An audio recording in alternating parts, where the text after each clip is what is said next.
Um, I'm feeling much better now. I was just sleep deprived. And I'm not sure why, but I'm trying to video, video all changes that happened to me. I mean, Adrian minuscule. While I was asleep, now that I'm awake, I just found this peace guarding all the things I feel like I have to do. I'm a perfectionist, and I realized that I'm most especially a moral perfectionist, which is funny given how much I empathize with people who are on the antisocial and narcissistic spectrum.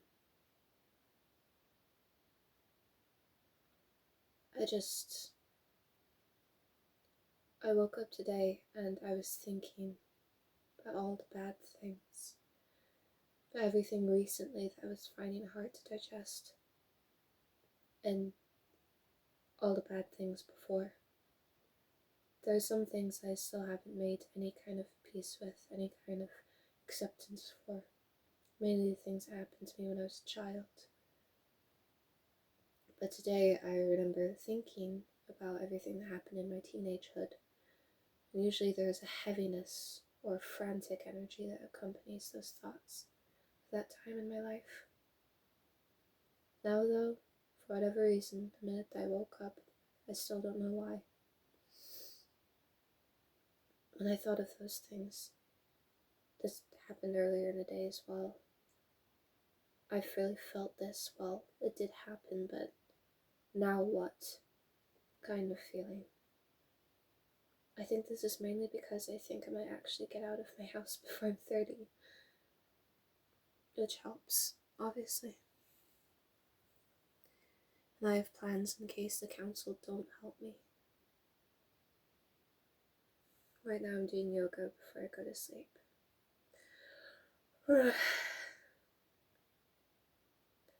And yeah, I'm thinking back on my ex, and there's pain there, but I don't feel like I have any reaction to him if he came back into my life. I'm also thinking about all the things I've actually achieved. I'm looking around myself at the things I've bought for myself because I care for myself. I'm not good at empathizing with my inner child.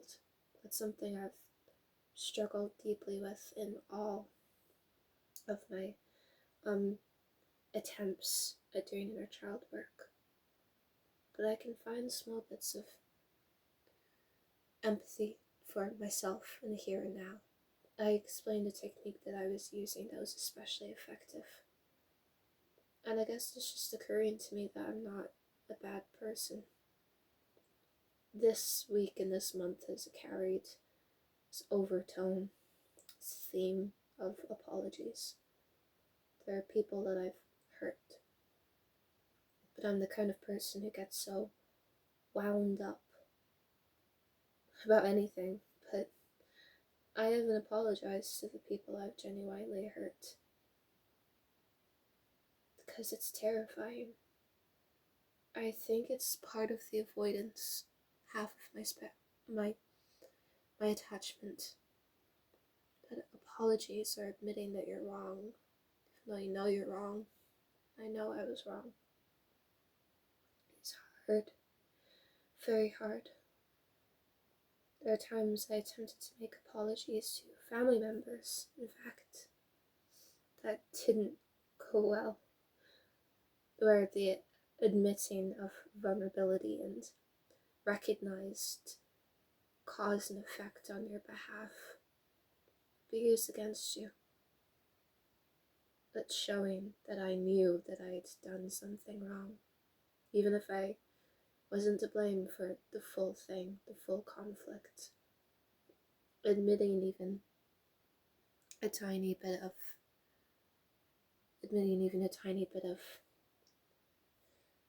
blame in the conflict would be used against me. I've been so crippled with guilt that I find it hard to physically look at the people that I've hurt at their face.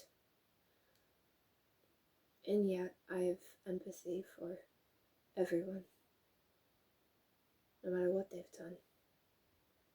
The only people I don't have empathy for are people I know who could never change, never learn, never redeem themselves. But I'm not one of those people. At least I don't think I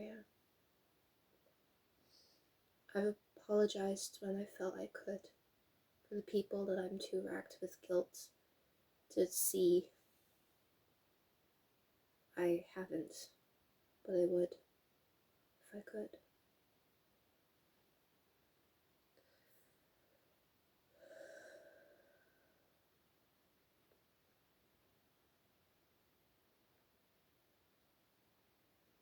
It's tiring living inside a shell, living with such deep pain, and living with this constriction around your neck.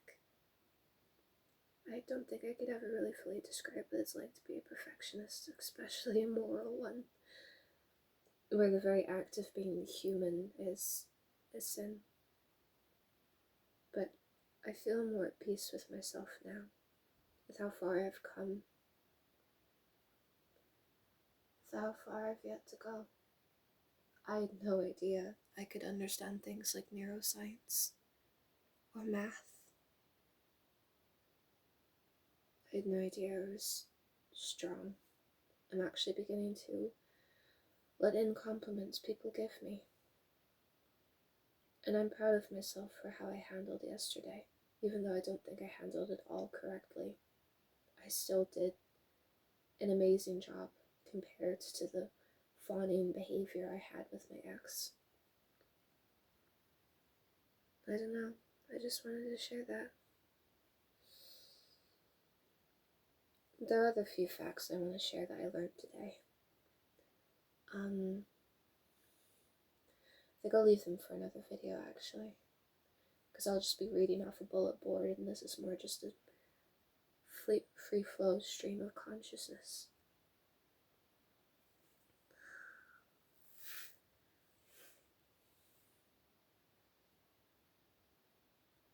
I guess I'm just in awe of myself.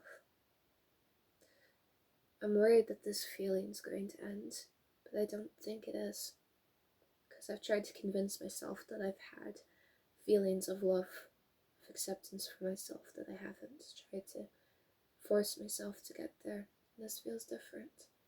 But the thing about me, and I don't know if this is indicative of any kind of mental illness like borderline or not really sure, anything really. My feelings change very quickly. And with it, my opinions, thoughts change. One moment I could think something, and then the next moment I could have a completely opposite opinion. People have commented on this. So, I don't know how long this euphoria will last. I think I can already feel it dwindle. I'm just so tired of caring so much when I have nothing to give to people. That woman that wants to be with me, she doesn't know me. I remember reading on the avoidant attachment subreddit.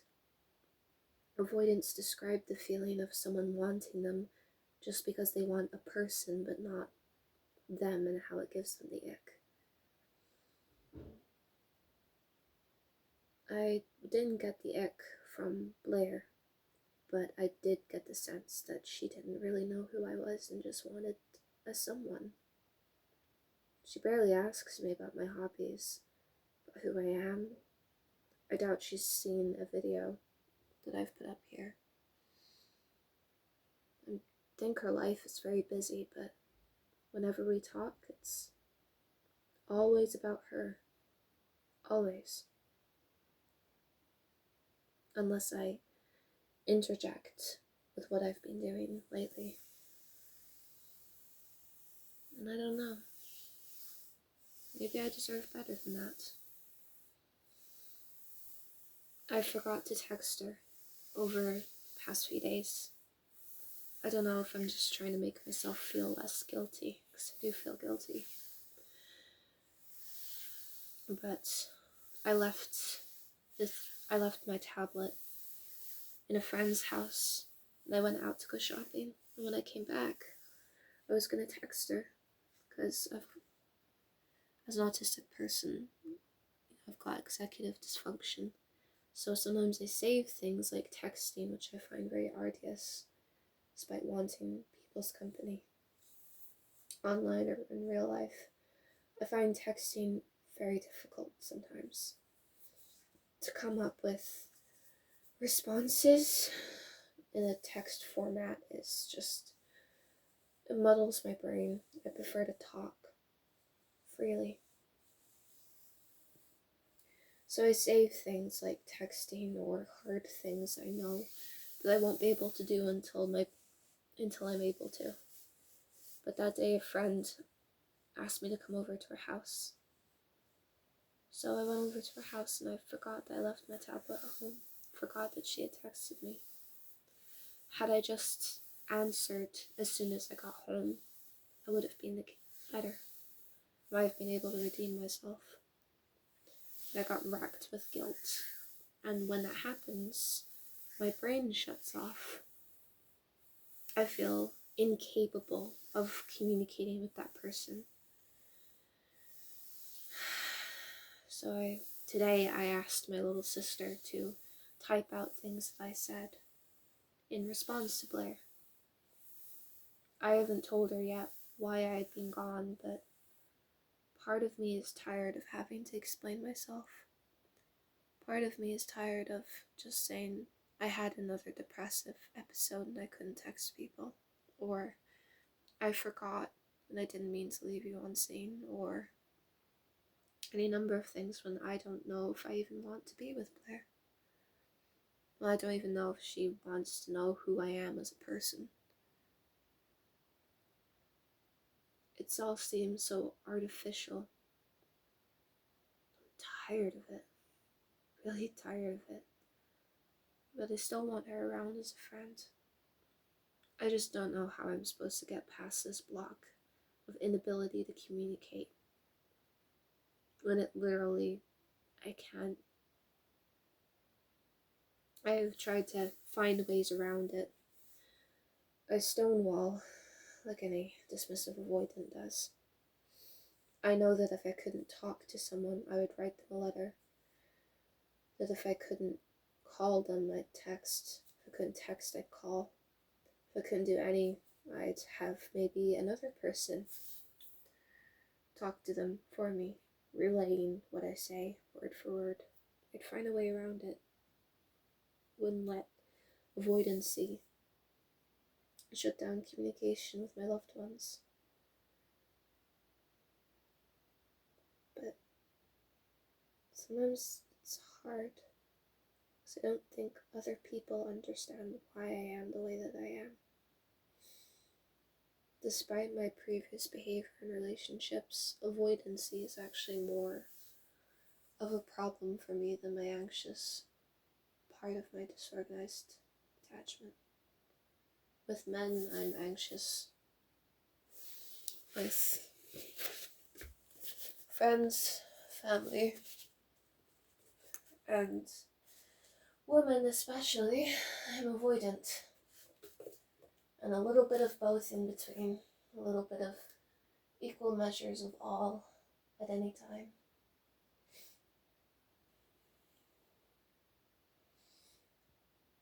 Anyways.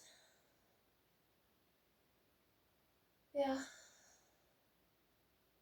Honestly, I went through a phase of hating dismissive avoidance and avoidance in general after the way my ex treated me, where I acted much, much more anxious when I was with him.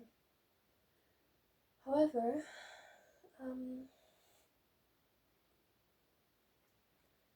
seeing as I'm having these problems now, I have to come to peace with the fact that I'm avoidant as well.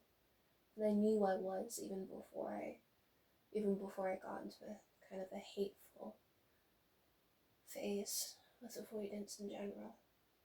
However, I came across an interesting article today.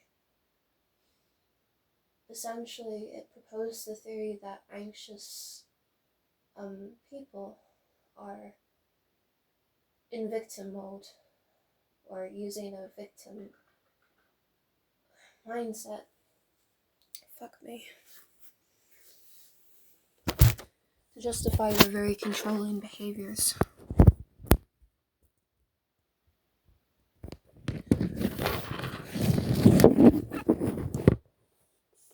In that it's more often that dismissive avoidance actually end up victimized by anxious people. Anxiously attached people. The funniest thing is that should have been obvious to me. You know? Not all anxiously attached people are abusive. And neglect is a form of abuse. You know? But it was interesting to me that reading through the experiences of dismissive avoidance, they describe their behaviors of feeling so out of control. And I know, personally, when I'm in an avoidance spiral, there is fuck all I can do. It really does feel out of my hands. Like, truly, and I don't like being out of control in any fucking way whatsoever, goddamn ever. And yet I have to admit, it feels out of my hands. Feels like if I don't ask for help, I'll just end up drowning in myself, in my fears. It was interesting that dismissive people made the point that people who are preoccupied with changing their partner's behavior is usually anxious, attached people. And that a lot of the time they're projecting onto non-abusive. I gotta mention non-abusive, it's different if they're abusive, but non-abusive, dismissive, fearful avoidance, that they're trying to make them out to be this villain. And it's painful to have to deal with dismissive, fearful avoidant in your own life, anxiously attached or not. A lot of their behaviors appear abusive, but I mean, out of all people who are likely making up the statistics of genuine abusers, it's probably anxiously attached people. There was one Redditor who talked about her different experiences with dealing with anxiously attached men and anxiously attached women, and how the men were much, much more aggressive in getting the love that they felt they deserved from her, the avoidant case, whereas the anxiously attached women were much more respectful, even though they had all the anxious triggers and such, and need for control and fear of abandonment. It makes me think of my ex. Perhaps society trains or grooms men that if they're anxiously attached, they can act out in certain ways that women can't. Perhaps the stigma of being a crazy girlfriend or a clingy girlfriend, which is like the worst thing apparently you can possibly fucking be.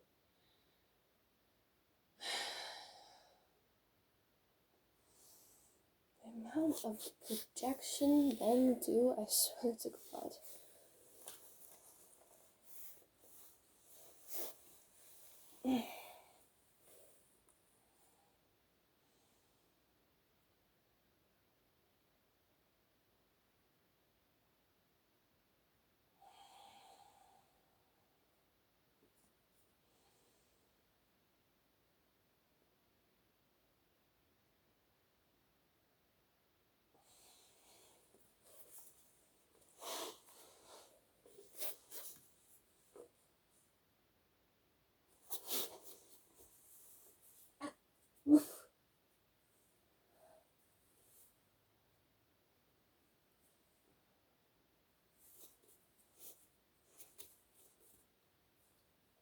I never realized until my 20s,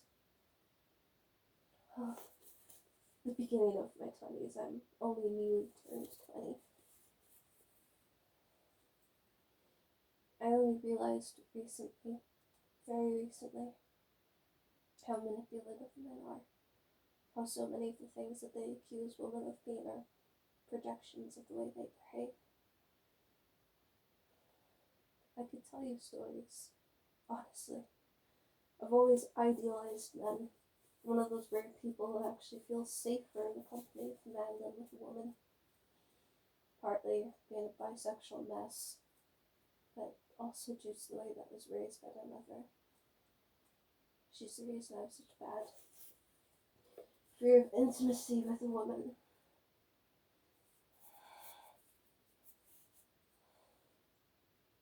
I don't think I've gone into any detail about what she did to me in my childhood.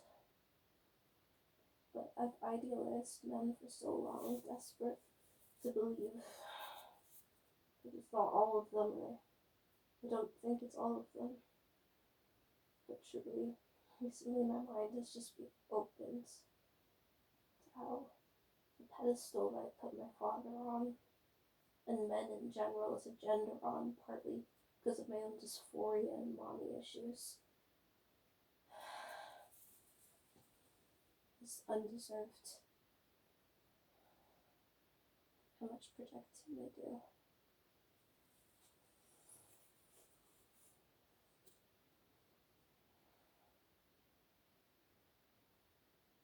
I kind of just want to leave the video on even if I don't say anything.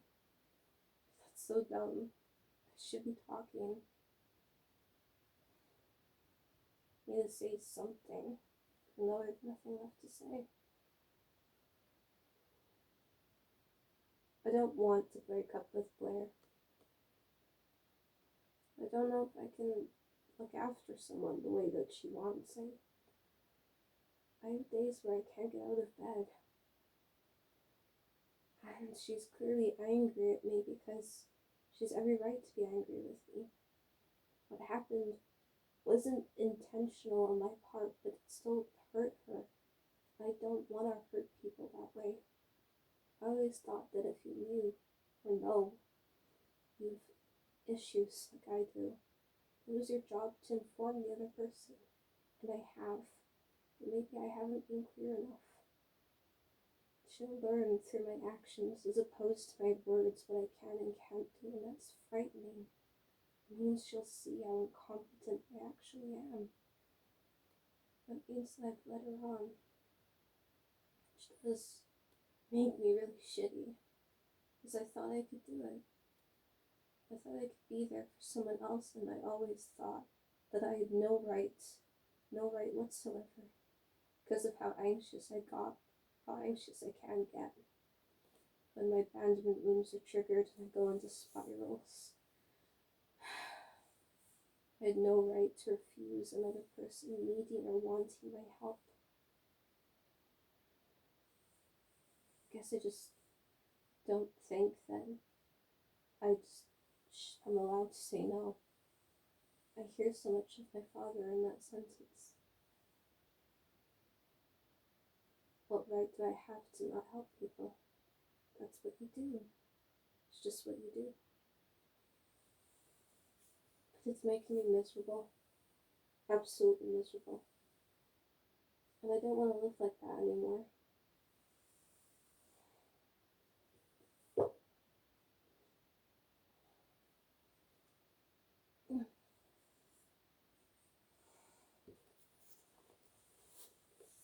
I'm fucking back, Jesus.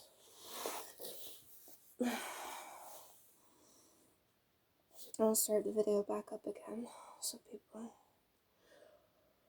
I'll start the video back up again when I'm finished.